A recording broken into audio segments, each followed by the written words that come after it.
The warning lights on the bridge of the Zephyrian ship, Harmony's Edge, blinked red as the sensors picked up something unusual.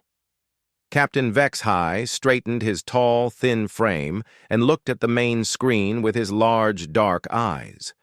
His pale blue skin took on a worried shade of green around the edges. "Report," he said in his careful, measured voice.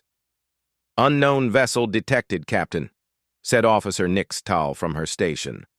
Her long fingers danced over the control panel as she gathered information. "Small craft, primitive design. It appears to be drifting without power." Captain HFY clicked his tongue twice, a sign of concern among his people. The Zephyrians had been exploring this sector for months, carefully mapping every asteroid and gas cloud according to their detailed protocols. An unknown ship was not part of the plan. "Can you identify the species?" he asked. Nixtal's skin shifted to a pale yellow, which meant she was concentrating hard. "The ship design matches the database files for humans, sir." A collective intake of breath swept across the bridge. Every Zephyrian had heard stories about humans, but none of them had ever seen one in person. The stories varied wildly. Some said humans were violent warmongers who destroyed their own planet for fun. Others claimed they were simple creatures who cared only about food and reproduction. The Galactic Council had not yet decided what to make of this new species. "Are they responding to communication attempts?" the captain asked. "Yes, sir. They seem friendly, almost too friendly." "The lone occupant is requesting assistance with their navigation system." Captain HFY considered this carefully.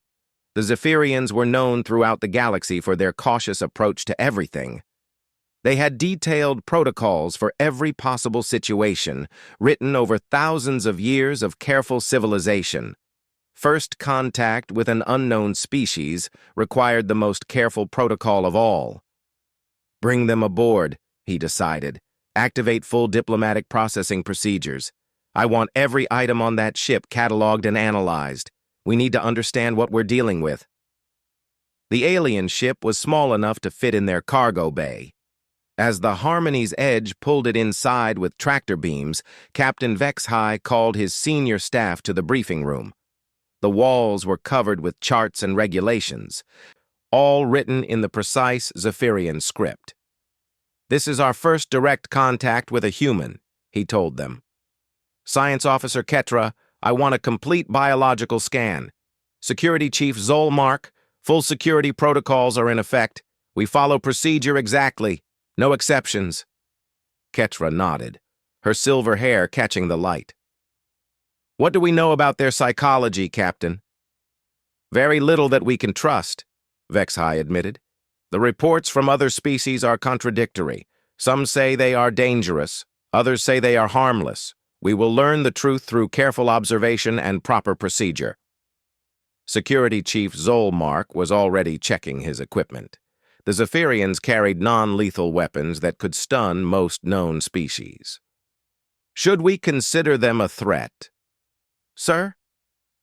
"We consider everything a potential threat until proven otherwise," the captain replied.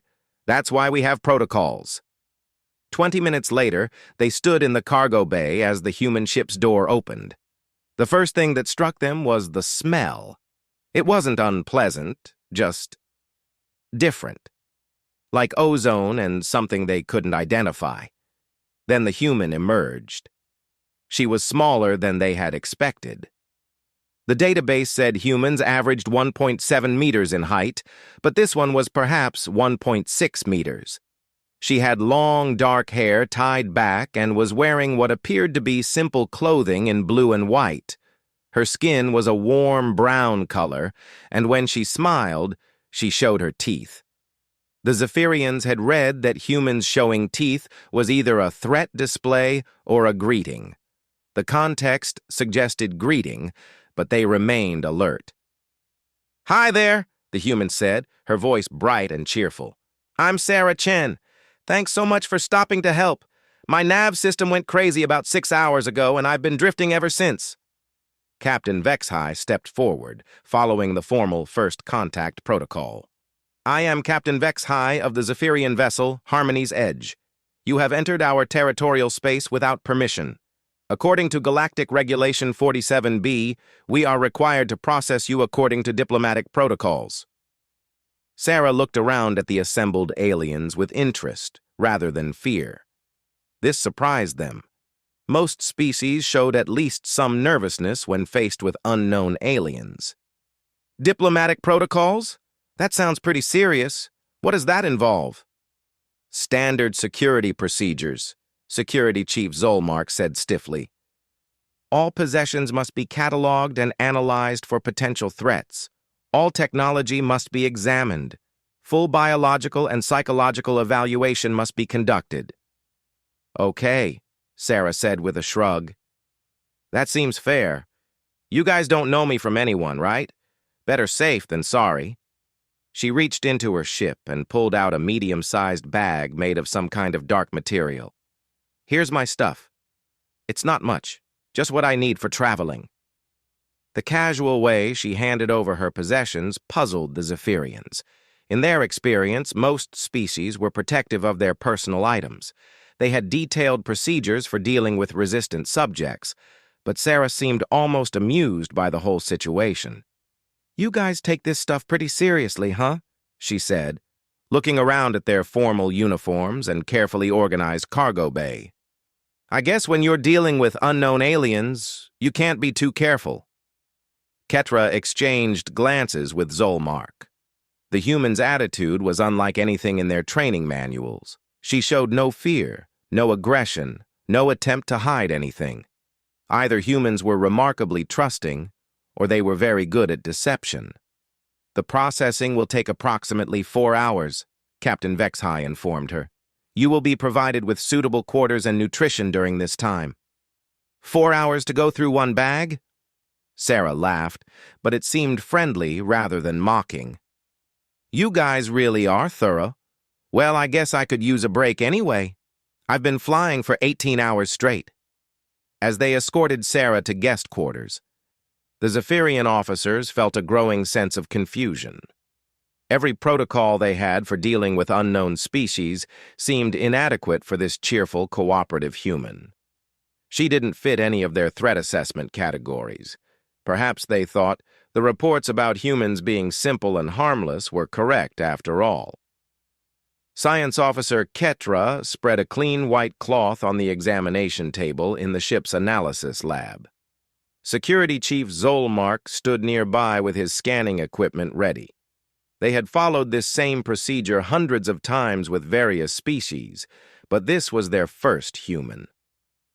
Remember, Ketra said as she opened Sarah's bag, we document everything. No item is too small or insignificant. The smallest details often reveal the most about a species' true nature. Zolmark nodded and activated his recorder. Beginning analysis of human possessions. Subject identified as Sarah Chen, approximately 19 standard years old, according to preliminary biological scans. The first item Ketra pulled out was a flat, rectangular device with a dark screen. It was about the size of her palm and surprisingly light.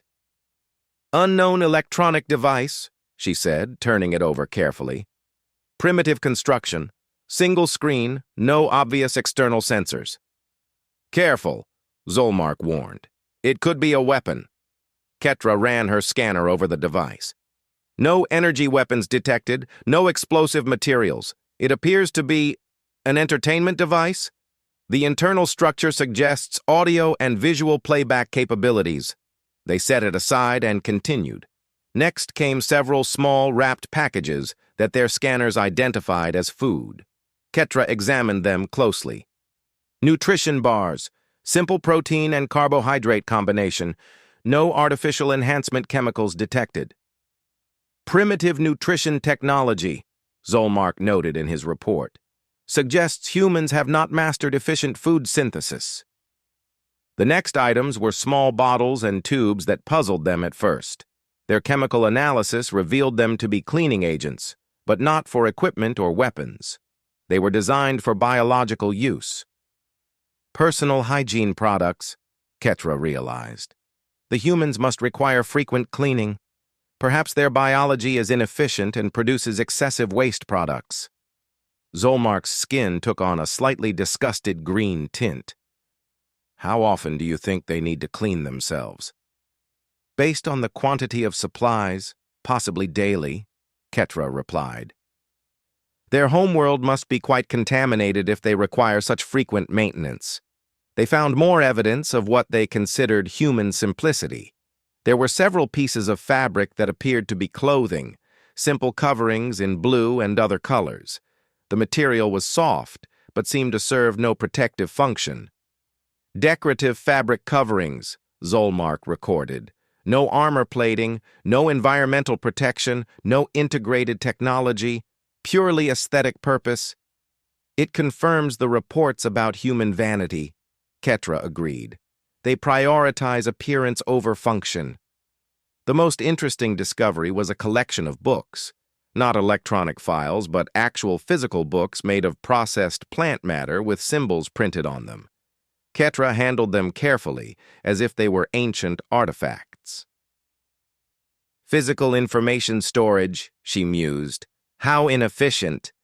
These 3 books could contain the same information as a single data crystal 1/10 this size. But when she scanned the contents, her expression changed. Zolmark, look at this. The subject matter is xenobiology. Xenobiology? He moved closer to examine the scanner readings. These are scientific texts about alien life forms. Perhaps the humans are trying to study other species, Ketra suggested, though using such primitive storage methods suggests their scientific capabilities are limited. They spent another hour cataloging smaller items. Personal communication devices, primitive but functional. Some kind of monetary tokens, actual physical currency rather than digital credits. A few items they couldn't identify, but that seemed harmless enough. What's your assessment so far? Zolmark asked as they neared the bottom of the bag. Ketra consulted her notes. The human appears to be exactly what she seems.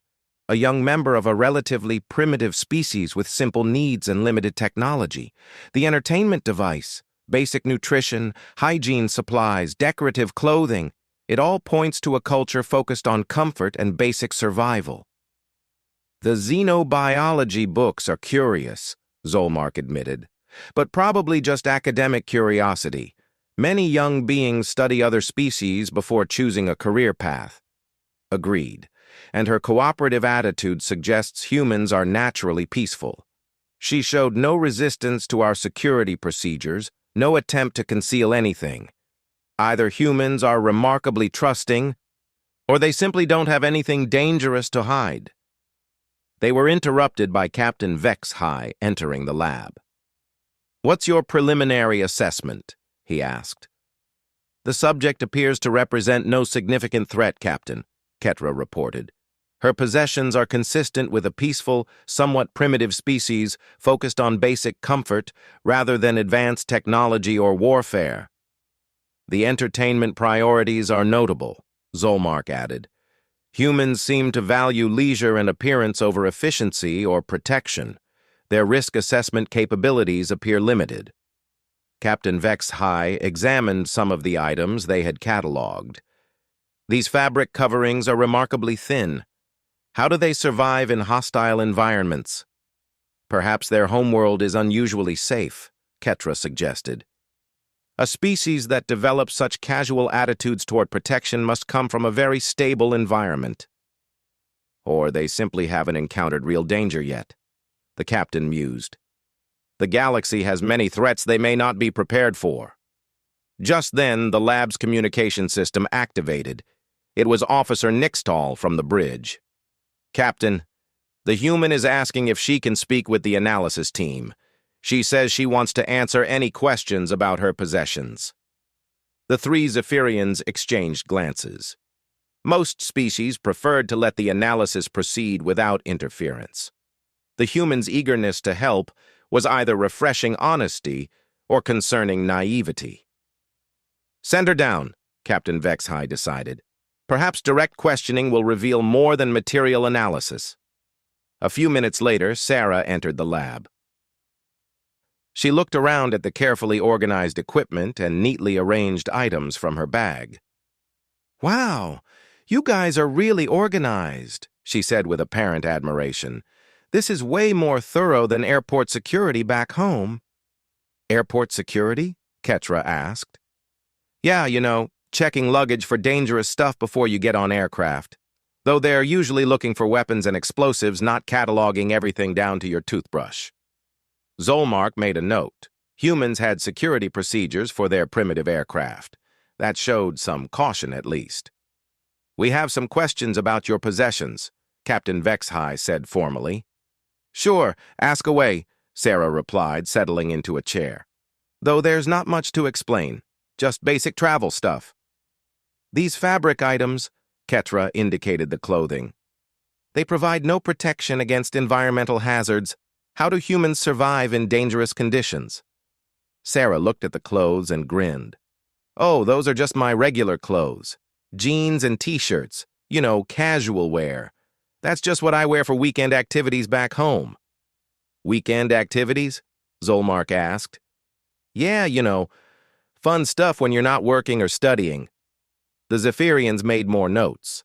Humans had enough leisure time to require special clothing just for entertainment. Their society must be remarkably safe and stable. Zolmark reached the bottom of Sarah's bag and felt something unusual.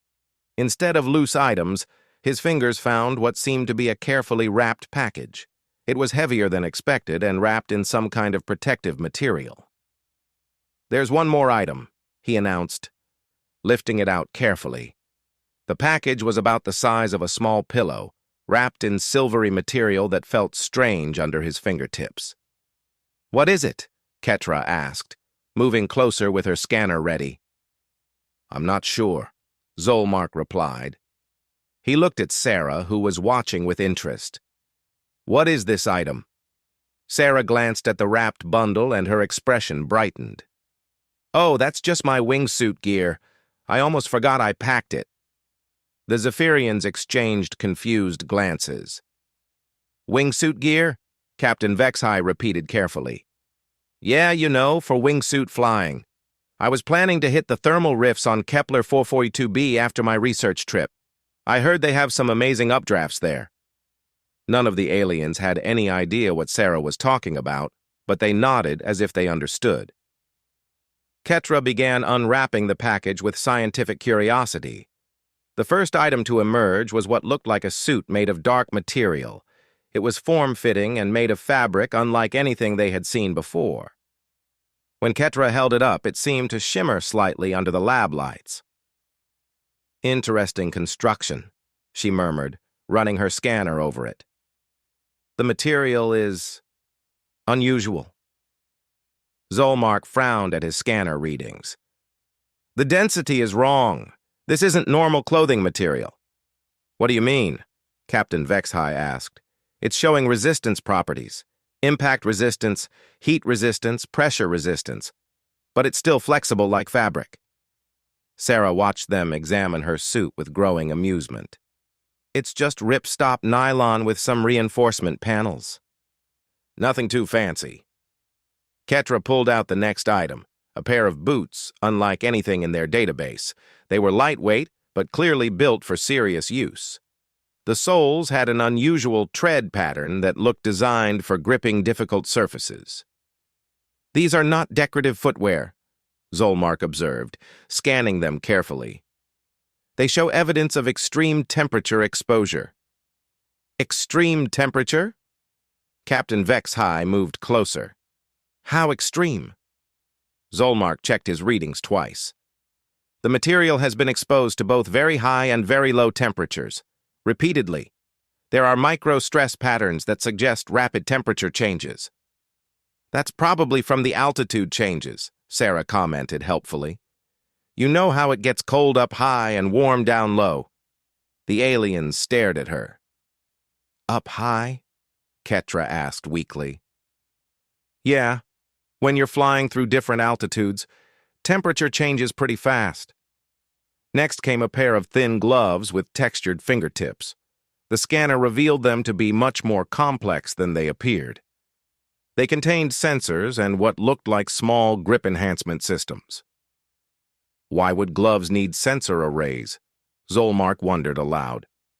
For altitude and wind speed readings, Sarah explained casually. Plus, they help you feel the airflow better when you're maneuvering. The word maneuvering sent a chill through the three Zephyrians. Their species never maneuvered through anything more dangerous than carefully controlled spacecraft corridors. But it was the helmet that really began to worry them. At first glance, it looked like a simple head covering with a clear visor. But when Ketra scanned it, the readings made her mandibles click nervously. "This contains a complete life support system," she announced, her voice slightly higher than usual. "Oxygen reserves, pressure regulation, communication arrays, and impact protection rated for velocities I don't want to think about." Impact protection? Captain Vexhigh's skin began to show stress patterns of pale green. "What kind of impacts?" Zolmark was examining the helmet more closely. "The design suggests protection against high-velocity collisions with atmospheric particles." Atmospheric particles? The captain's voice was getting strained. "Air molecules," Zolmark clarified. "At very high speeds." Sarah nodded enthusiastically. "Yeah, you need good protection when you're moving fast through thick atmosphere. Bugs hurt at 200 kilometers per hour. The lab went completely silent.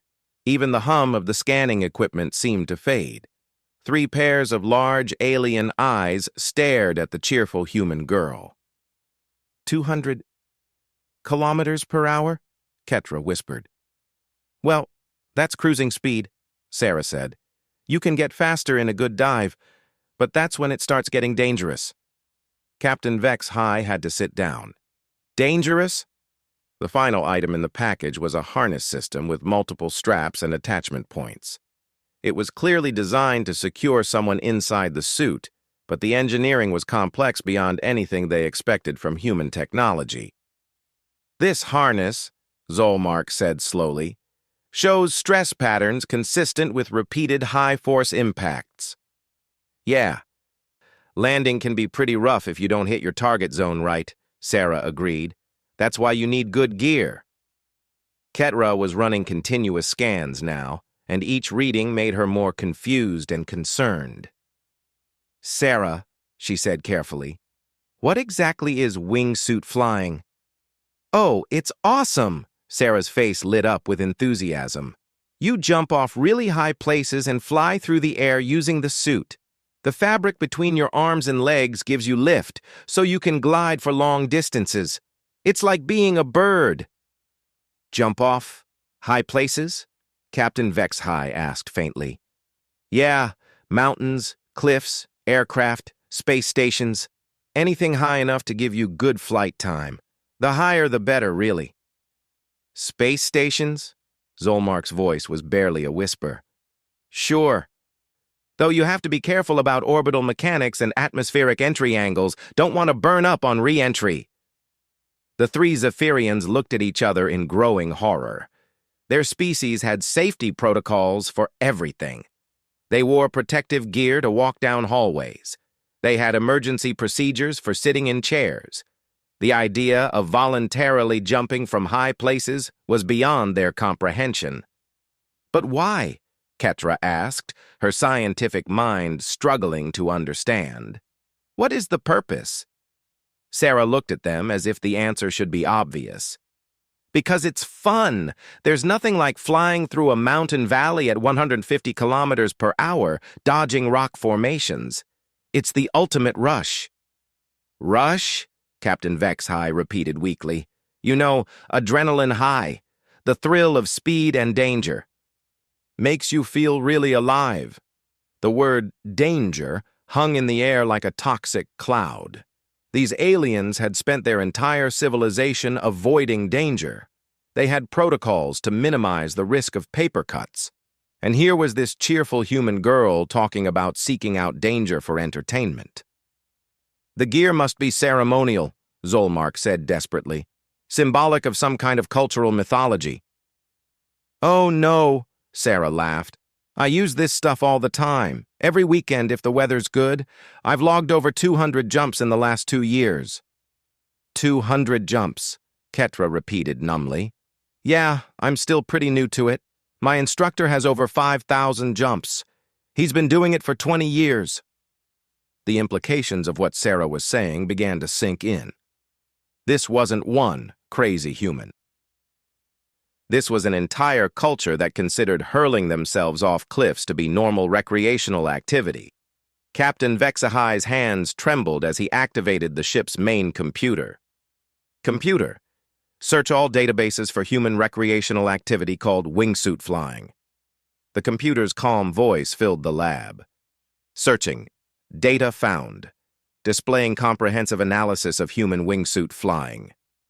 The main screen lit up with information that made all 3 Zephyrians step backward instinctively. Charts, graphs, and video files appeared showing humans in dark suits leaping from impossible heights. Beginning data summary, the computer continued. Wingsuit flying is a human recreational activity involving controlled aerial descent from extreme altitudes using fabric wing extensions for lift and maneuverability. Ketra's skin had turned a pale yellow-white, the color of deep shock in her species. Recreational, she whispered. They do this for fun. The computer displayed technical specifications. Typical jump altitudes range from 1,000 to 4,000 meters above ground level. Average flight speeds, 140 to 200 kilometers per hour. Advanced practitioners achieve speeds exceeding 250 kilometers per hour. Zolmark sat heavily in the nearest chair. 250 kilometers per hour, through open air, with no protection except fabric. Displaying safety statistics, the computer announced, and Captain Vexhai immediately regretted asking for comprehensive data. Estimated fatality rate, approximately 0.18% to 0.43% per jump, depending on experience level and environmental conditions. Primary causes of death include terrain impact, equipment failure, and human error in navigation or landing procedures. They die doing this, Captain Vexhai said faintly. Regularly. Sarah, who had been listening to the computer readout, nodded matter-of-factly. Yeah, it can be dangerous if you don't respect the risks. That's why training is so important. And good gear. She patted her wingsuit affectionately. The computer continued its relentless delivery of information that shattered everything the Zephyrians thought they knew about intelligent behavior. Wingsuit flying is practiced by an estimated 50,000 humans worldwide, with approximately 2,000 new participants beginning training each year. The activity is legal in most human jurisdictions and is considered an accepted form of extreme sports recreation. 50,000, Ketra repeated in horror. 50,000 humans regularly throw themselves off cliffs for entertainment.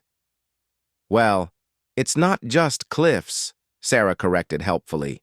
Helicopters, hot air balloons, aircraft, bridges, anything high enough works.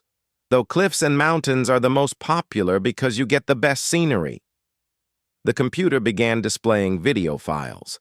The Zephyrians watched in mounting terror as small figures in dark suits leaped from aircraft and mountain peaks, diving through the air at incredible speeds. The camera footage from the jumpers' perspective showed landscapes rushing past at sickening velocity. This footage shows a typical wingsuit flight through the Swiss Alps, the computer narrated. The participant achieves speeds of 180 kilometers per hour while navigating between rock formations with clearances as narrow as 10 meters. Zolmark made a choking sound. 10 meters clearance at 180 kilometers per hour? That's actually pretty conservative, Sarah commented. Some of the really good pilots can thread gaps half that size. There's this one guy who flies through a cave system in the French Alps. The cave mouth is only about 3 meters wide. Captain Vexahai's uniform was now soaked with stress perspiration. But why? He asked desperately. What possible reason could a species have for engaging in such behavior? Sarah looked thoughtful. Well, it's hard to explain if you've never done it. There's something about flying that just calls to you, you know? The freedom, the speed, the way everything else in your life just disappears when you're focused on the flight. And the adrenaline is incredible. Adrenaline, Ketra said weakly. The stress hormone. Yeah, the rush you get from the danger makes you feel so alive. It's addictive, really. Once you've experienced that kind of freedom, normal life feels kind of bland. The computer continued displaying statistics. Related human extreme sports include base jumping, free climbing, solo mountain climbing, deep cave diving, storm chasing, volcano boarding, and proximity flying. Estimated total participants in high-risk recreational activities, 12.7 million humans. 12 million? Captain Vexhai whispered. Over 12 million humans voluntarily engage in potentially fatal activities for entertainment. Computer, what is the acceptable risk threshold for recreational activities in Zephyrian culture? Ketra asked, though she already knew the answer. Zephyrian recreational activities maintain a maximum risk factor of 0.01% chance of injury and 0.01% chance of fatality. Any activity exceeding these thresholds is classified as unacceptably dangerous and prohibited. Sarah whistled. Wow, you guys really play it safe. How do you have any fun? The question hung in the air like a challenge to their entire civilization. The Zephyrians had built their society on safety, predictability, and careful risk management. The idea that another intelligent species would actively seek out danger for pleasure was beyond their comprehension. Computer, Captain Vexhai said slowly, display comparative psychological analysis between Zephyrian and human risk tolerance. New charts appeared on the screen. The difference was staggering. Where Zephyrian culture showed a flat line of risk avoidance, human culture showed a complex spectrum of risk-seeking behavior that peaked at levels the computer marked as psychologically incomprehensible. Human risk tolerance appears to be approximately 1,000 to 10,000 times higher than average for known intelligent species, the computer reported. This level of danger-seeking behavior has no precedent in the galactic database. But we're not crazy, Sarah protested mildly. We're just... I guess we're built different. Humans have always pushed boundaries. How else would we have learned to fly or gone to space or explored the ocean depths? You have to take some risks if you want to achieve anything interesting. Zolmark was staring at the wingsuit gear with new eyes. This isn't primitive equipment, he realized. This is advanced safety technology designed to keep humans alive during insanely dangerous activities. Exactly, Sarah beamed. See? Humans aren't stupid about risk. We just define acceptable risk differently than you do. We develop better safety gear so we can do more extreme things safely. Ketra looked at the impact-resistant suit, the high-tech helmet, the sophisticated harness system. They've weaponized their safety technology to enable greater dangers, she said in amazement. Computer, what is the technological advancement rate for human extreme sports equipment compared to other human technologies? Human extreme sports technology advancement exceeds their general technological progression by a factor of 3.2 to 1, the computer replied. Innovations in extreme sports often transfer to other applications, including military and aerospace technologies. Captain Vexhai slumped in his chair. They use recreational danger as a driver for technological advancement. Well, yeah, Sarah agreed. Some of our best innovations come from people trying to do impossible things and figuring out how to survive them. That's how we developed a lot of our aerospace technology, actually. Turns out jumping off cliffs teaches you a lot about aerodynamics. The full implications of what they were learning began to dawn on the three aliens. This wasn't just one unusual human. This wasn't even a small subculture of risk-takers. This was evidence of a fundamental difference in how humans approached existence itself. Sarah, Captain Vexahai asked carefully, among humans, is this considered normal behavior? Sarah shrugged. Pretty normal, yeah. I mean, not everyone does extreme sports, but most people do something that would probably seem risky to you. Driving fast cars, playing contact sports, skiing, surfing, rock climbing. It's just part of being human. The Zephyrians realized they weren't dealing with an individual anomaly. They were facing an entire species that treated death-defying activities as casual weekend entertainment.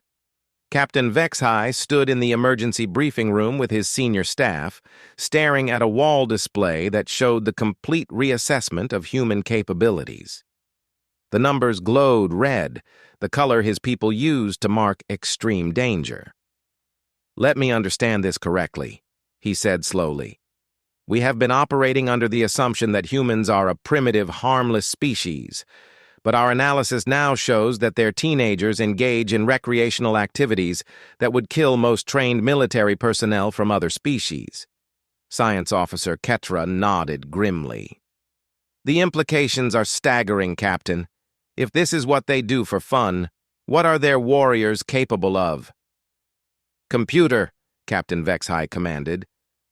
Extrapolate potential human military capabilities based on recreational risk tolerance data.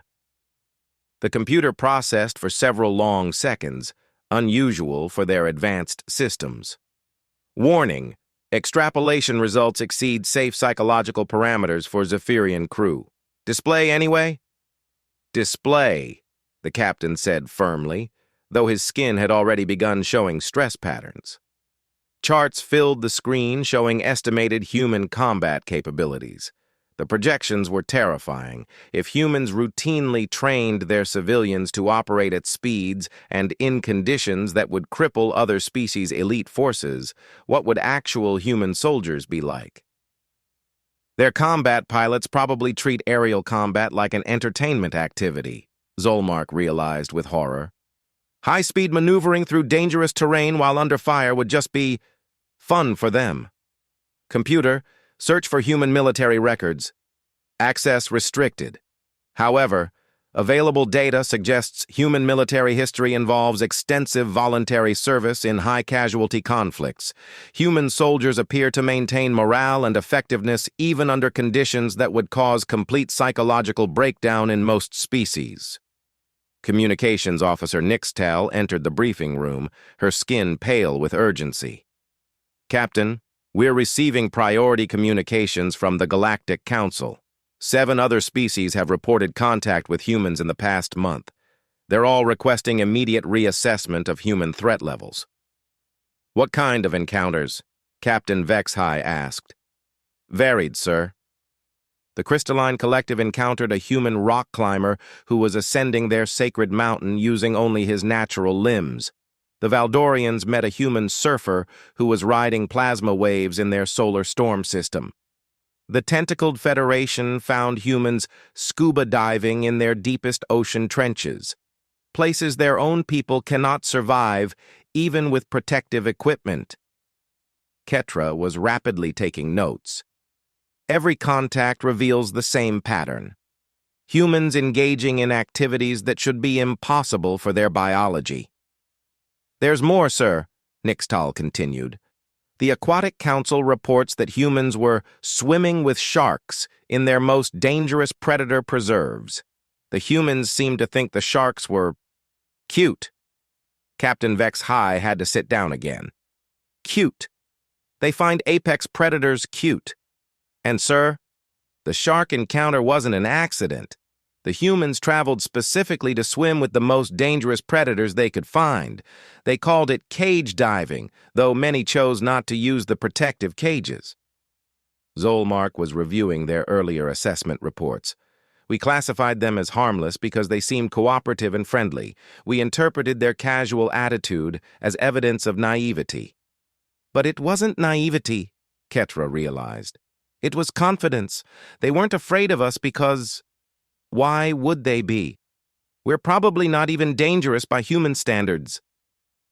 The implications kept multiplying. Captain Vexhai pulled up the original first contact protocols. Computer, analyze our security procedures. Could they effectively contain a human if one chose to be hostile? The answer came back almost immediately. Negative. Human physical capabilities combined with observed risk tolerance exceed containment parameters by significant margins. Recommendation, immediate protocol revision. They were never our prisoners, Zolmark said quietly. Sarah was humoring us. She went along with our procedures because she found them amusing, not because she had to. Captain Vexhai activated the ship-wide communication system. All department heads to the bridge immediately. We have a situation. 20 minutes later, the senior staff had assembled. Captain Vexhai looked around at faces showing various shades of stress coloration. We have fundamentally misunderstood humanity, he began. Our first contact protocols assumed they were a typical emerging species that would follow our lead. We now know this assumption was dangerously wrong. He activated the display showing Sarah's wingsuit gear alongside human risk statistics. Humans have evolved in an environment so dangerous that they developed psychological mechanisms that treat extreme danger as entertainment. Their entire species is effectively composed of what we would classify as elite risk specialists. What does this mean for our current diplomatic situation? Asked Medical Officer Veltar. It means we're not qualified to handle this, Captain Vexahai replied bluntly. We need to contact the High Council immediately and request a full diplomatic team, preferably one with experience in extreme psychology. Should we consider humans a threat? Zolmark asked. Captain Vexhai considered this carefully. Not necessarily hostile, but unpredictable. A species that makes life-or-death decisions based on fun factors operates by psychological rules we don't understand. We can't predict their responses to standard diplomatic situations. Just then, the communication system activated. Sarah's cheerful voice came through clearly. Hey, is everything okay up there? I heard a lot of running around. Do you guys need any help with anything? The entire bridge crew fell silent. Even now, knowing what they knew about human capabilities, her offer to help seemed genuine and friendly. Captain Vexhai activated the reply system. Thank you, Sarah. We're just updating our procedures based on new information. Cool! Hey, I was wondering, could I get a tour of your ship? I'm really interested in alien technology, and maybe you could show me some videos of your homeworld? I bet you guys have some amazing landscapes for flying.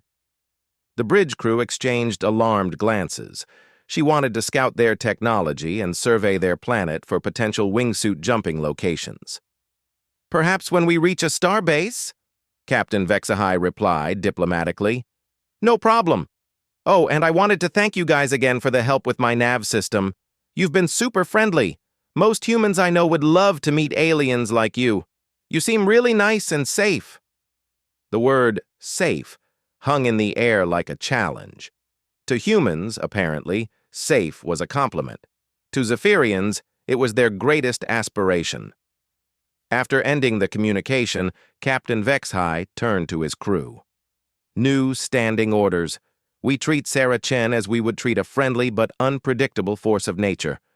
We complete repairs to her vessel as quickly as possible and escort her safely out of our space. And then? Ketra asked. Then we recommend to the Council that humanity be moved to priority contact status. Any species that produces wingsuit flying as recreational activity needs to be approached with considerably more respect. 6 hours later, they watched Sarah's ship depart from their docking bay. She had thanked them profusely, shared pictures of her wingsuit adventures that had sent 2 junior officers to medical for stress treatment, and promised to put in a good word for them with the human government. Captain, Nixtal reported, long-range sensors show her ship heading directly for the Kepler 442b system. The one with the thermal rifts, Zolmark remembered. Should we warn the local authorities? Ketra asked.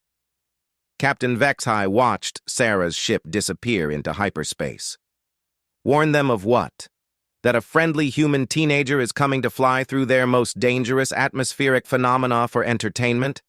I'm not sure that would help. He turned to his crew.